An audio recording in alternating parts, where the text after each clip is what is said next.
அஸ்ஸலாமு அலைக்கும் friends, welcome to star kitchen. நம்ம இன்றைக்கி பார்க்க போகிறது ஒரு ஈவினிங் ஸ்நாக்ஸாக. குழந்தைங்க ஸ்கூல்லேருந்து வந்த உடனே நம்ம லெஃப்ட் ஓவர் ரைஸில், அதாவது நம்ம மீஞ்சிருந்த சாதத்தில் ஒரு போண்டா மாதிரி செஞ்சு பார்க்க போகிறோம். வாங்க அது எப்படி செய்யலாம்னு பார்க்கலாம். அதுக்கு முதல்ல நம்ம ஒரு மிக்சி ஜாரில் நம்ம மத்தியானம் வடித்த சாதம் 1 கப்பு,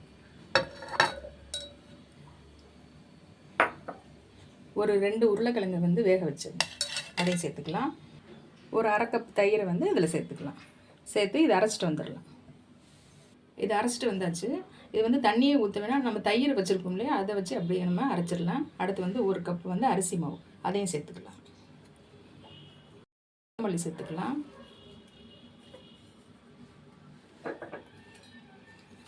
கொஞ்சம் கருவேப்பிலை,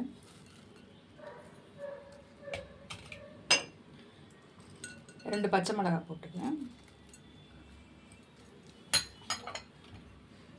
ஒரு சின்ன துண்டு இஞ்சி,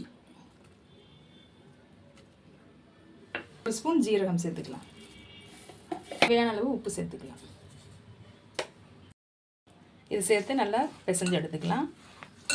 நம்ம அதுக்குள்ளேயே ஆயிலையும் சூடுபடுத்திக்கலாம்.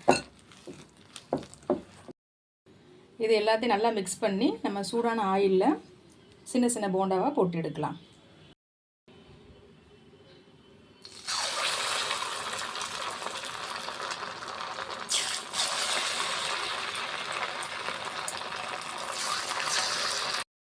இது எண்ணெயில் போட்டோடனே ஒன்றோட ஒன்று ஒட்டிக்கிறோம். ஒரு சின்ன ஃபோக் வச்சு நீங்கள் தள்ளி விட்டிங்கன்னா தனியாக வந்துடும், பிரிஞ்சிடும்.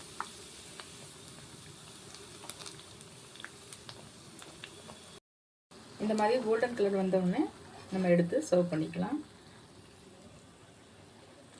இது நம்ம ஒரு டீ போகிற நிமிஷத்தில் இது செஞ்சு முடிச்சிடலாம். நல்லா கிறிஸ்பியாக இருக்கும்.